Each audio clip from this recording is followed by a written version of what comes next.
هر جمله په عربی کې هر جمله هغه په درې سیزونو باندې مشتمل وي. په هر جمله کې به چې کم یو لفظ ته راوباسې، کم یو حرف راوباسې، نو هغه به څه شی وي؟ یا به اسم وي یا به حرف. دارنګې په عربی ژبه کې چې ته عربي وایي چې هر څه د خولې نه راوباسې، نو یا به د اسم راوباسلی، یا به د فعل، یا به د حرف راوباسلی. ٹھیک دی. اوس او ګروپ بندي مونږ دا ویلي، پرون سبق کې مونږ دا ویلي چې هر جمله چې ګروپ بندي کوي نو په عربي ژبه کې درې ګروپونه به ته جوړیږي، درې زیات نه. لکه څنګه انګلیش کې پارټس اف سپیچ د انګلیش څو دي؟ 8 دي، او د پارټس اف سپیچ په عربی کې 3 دي. نو عربي په دې نسبت سره په انګریزي نه اسانه ده چې په دې کې ګروپ بندي کا کوي. نو درې سيزونه: اسم، فعل، حرف. اوس مونږه سبق ویلو چې شروع زمونږه په دې نه کړی و چې اسم به مونږه شروع کړو، یعنی ابتدا مونږ د اسم نه کړی. خو اسم پیژندونه مخکې یعنی اسم په باره کې بتا ته معلوماتي کته ترکیب کوي، ګروپ بندي کوي. اوس مونږ ګروپ بندي کوو، بیا ترکیب طرف ته روان یو. څو ورځو کې دننه به ترکیب طرف ته مونږ لاړ شو. ښه، او بله مسله ده چې کم طرز باندې مونږ سبق کوی، په دې کې به تاسو باندې یادول نه وي چې بس 100 پیرې او 1000 پیرې یادول به در باندې نه وي. انشاءالله قاعدې او کلیې اصول درته ښیو، په هغې باندې به تاسو ګردنونه هم جوړولی شئ، او نحوه خاصې هم اصول دي، هغې به داسې نوي اصول درته ښیو چې واحد، تثنیه، جمع وغیره. دغه مخکې روانې دي قاعدې، خو لیکن دا خبره زده که چې اوس مونږ ترکیب طرف ته روان یو. مونږ فی الحال هم ګروپ بندي کوو. نو اسم به خامخا ته د جملې نه راوباسې چې کم پکې اسما دي. نو اسم پیژنګلي لپاره څلورو خبرو به اول خیال ساتئ، که ترکیب کوي او که ګروپ بندي کوي، که ترجمه کوي په قرآن پاک. دا به په ذهن کې وي د اسم متعلق چې دا اسم اول به دا پیژنې چې آیا دغه اسم د وسعت په لحاظ سره یعنی معرفه دی او کنه کیرا دی. یو دویم ته ووایه د دې خبرې خیال به که اسم ته ودې کتل نو به وګورئ چې دا اسم معرفه دی او کنه کیرا دی، چې دا د زداني مخکې نشي تللی، ترکیب هم نشي کولی، ترجمه نشي کولی د قرآن پاک، د حدیث هم نشي کولی. دویمه خبره دا ده چې دا به هم چې کله اسم ته دی وکتل ودې پېژنه دا معرفه دی او کنه کیرا دی، نو بیا به جنډر یعنی جنس هم پېژنې چې دا اسم مذکر دی که مؤنث. شاباس. دریمه خبره دا دی چې ته به اسم ته بیا وګورئ چې ومې پېژنده وسعت په لحاظ سره چې معرفه دی یا نکره دی، او د جنس په لحاظ مې وپېژنده. اوس به پېژنې چې دا اسم واحد دی که مثنی دی او که جمع دی. څلورم به د اسم مقام په کم مقام کې دا واقع شوی دی.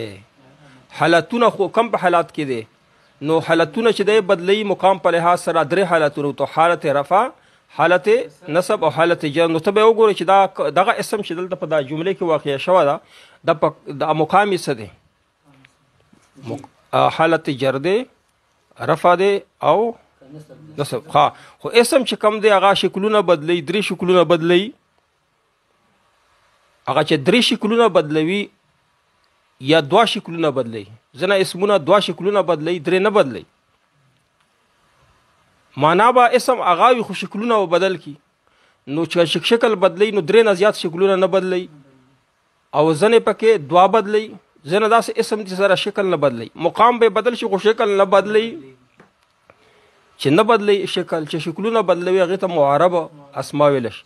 او معرب کې تقریبا 75% اسما داسې دي چې منصرف دي، 3 وړه شکلونه به چې 3 وړه شکلونه بدلی، تنوین په راځي هغه ته موږ څه وایو؟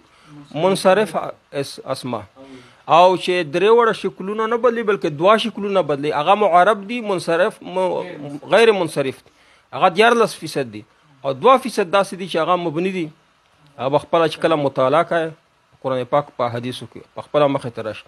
اسم کې مونږ روانه خبره چې څلورو سیزونو خیال بساتو. نو اول مونږ شروع کوو په څه شي باندې؟ په جنس باندې، چې د اسم جنس په مونږ څنګه پیژنو چې دا نر دی او که ښځه دی.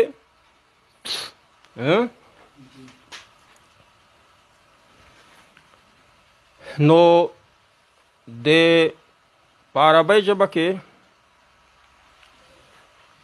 په عربی ژبه کې چې کله اسم ته د خیال وکړو هر یو اسم چې کله په عربی ژبه کې راغی قرآن او په حدیث کې نو ستا اوله دوا به دا وي یعنی بنیادي خبره چې دا مذکر دی ته به دوا پې لارې چې دا مذکر دی هر یو اسم چې راغی نو ستا به ذهن دې ته ځي چې دا مذکر دی خو کله کله ځنه خبرې داسې پکې راغلی که د هغه تانیسوالی د هغه ښځهوالی تانیسوالی ثابت شو که نه نو بیا مؤنث وي که ني چې ثابت یې نه شو نو ته به هر یو اسم چې د هغه ته مذکر وایي دا اسم مذکر دی ټیک دی اوس خو مونږ چې هر یو اسم مذکر دی سره مونږ تانیث یعنی د مؤنث ولا علامات په پېژنو چې دا په کومه وجه باندې مذکر اسم چې دا مؤنث ثابتېږي ثبوت دپاره مونږ ته پکار دي چې دا مؤنث علامات وپېژنو ټیک دی نو دا اوس یاد وساتئ چې د اسم یو حقیقي دی دوه اقسام دي یو مؤنث لفظي دی هغه سمعي چې دی دا لفظي دا مخکې لږ وایو ښه تول دا مؤنث حقیقي دی یو مؤنث حقیقي هغه دی چې د هغه په مقابل کې شی راغلی وي مذکر راغلی وي مؤنث حقیقي هغه ده په مقابله کې مذکر وي په مقابله کې مذکر شته ابن بنت ابن اخت اخ شته کنه امرأة رجل د دې په مقابله کې حقیقي مؤنث هغه دی چې مقابل کې شی راغلی مذکر راغلی دا به یاد وي جی شاباش دا یاد وساتئ بس ځان سے حقیقي مذکر هغه دی اول لفظي مونږ وایو کنه لفظي نو لفظي دې پسې مونږ وایو لفظي حقیقي خو مونږ وایو دا حقیقي وکنه حقیقي مؤنث حقیقي دا ایک شو نمبر 2 مؤنث لفظي مؤنث لفظي هغه دا چې د هغې په مقابل کې نر نه وي راغلی صحیح دی خو د مؤنث په طور باندې استعمالیږي نر مرتبه سوچ نه کوي مقابل کې نر مذکر راغلی او کنه دې ته به سوچ نه کوي بلکې د مؤنث بطور مؤنث استعمالیږي یا خو په دې کې علامات مؤنث وي د مؤنث لفظي چې کم دی یو مؤنث حقیقي او تاسو پېژنده مقابل کې مذکر راغلی اوس مؤنث لفظي هغه دی چې یعنی هغه مؤنث خو استعمالیږي خو وجه څه ولې استعمالیږي یا خو په دې کې علامات د مؤنث راغلي یا به علامات پکې نه وي خو عرب اهل لغت اهل زبانی بس په مؤنث طرف ته استعمالوي چې کم کې علامات راغلي وي هغه ته بیا مونږ علامتي هم ویلی شو او چې کم کې علامات نه هغه ته مؤنث سماعي مونږ وایو مؤنث قیاسی علامتی یو دو شو اوس به جمع کو مؤنث نه پهلا مؤنث لفظی نه مؤنث لفظی ادوا قسمونه دي کنه یو دا مؤنث قیاسی علامتی او یو مؤنث سماعي چې هغه کې علامات نه وي راغلي خو بلکې زبان استعمالي اوس هغه مؤنث قیاسی علامتی لکه غرفة دې کې علامات شته تا تنیس راغلی کنه تا د مؤنث راغلی تنیس پکې مولانا ښه مخکې وګوره صفراء الف ممدوده لوی مد پې کېږي الف ممدوده دا الف ممدوده دا مؤنث علامات کبرا حسنا کبرا وګوره کبرا دا مقصوره دا وړو کې مد دی الف مقصوره الف ممدوده الف مقصوره او تای مربوطه غرفتون مثال مونږ درک مؤنث سماعي چې کم دي نو چې علامات پکې نشته، په مقابل کې نره هم نشته، نو دې به څه ګروپونه دي هغه به ګروپونه به یادول غواړي، هغه پیژنې ښه صحیح دی. مؤنث حقیقي خو مونږ پیژندلی شو، اخو آسان دی ځکه چې په وبې ګورو چې مذکر مقابل کې شته او کنه. مؤنث قیاسي علامتي پیژنو، علامات پکې شته کنه، 3 علامات دي په مؤنث کې، یا پکې تای مربوطه یا الف ممدوده او مکسوره، دا خو آسان دي. اوس په مونږ څنګه مؤنث سماعي څنګه پیژنو چې هلې زبان استعمال کړي دي، هغې دپاره به څه ګروپونه جوړ شوي. یو ګروپ دا دی چې په قرآن پاک په حدیث کې نمبر 1 د هواګانو چې څومره نومونه راغلي دي، هواګانو نومونه دلته ولیکي، هواو کې نام ځان سره به یاد کړئ ښه. دا په کپۍ لیکئ، کتاب نه علاوه په کپۍ به لیکئ، ماته به ښایي چې په کم شی یاد شي او بیا په کپۍ کې ولیکي، بیا نه هېرېږي درنه، یاد دې وي خیر او په کپۍ کې به یې لیکئ، رف یې لیکه په خپلو الفاظو کې به یې لیکئ ښه. او چې کوم زمونږ دغه انلاین ملګري زمونږ سره سبق وایي، دا سبقونه ډېر خیر رسي، ډېر زر، یعنی په 40 ورځو کې دننه به تاسو ترکیب ته ورسي، قرآن پاک په ترجمه او پوه.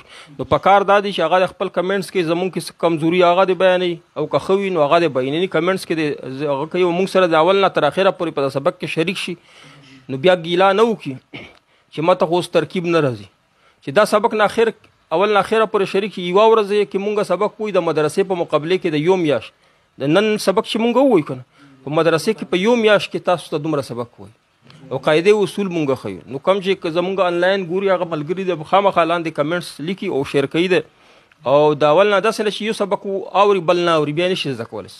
40 سبق دي، نو 40 سبق خو د کم از کم اوري که نه، چې دی عالم جوړېږي او که نه الله په فضل سره دی قرآن او حدیث زده کوي او که نه شي صحیح دی.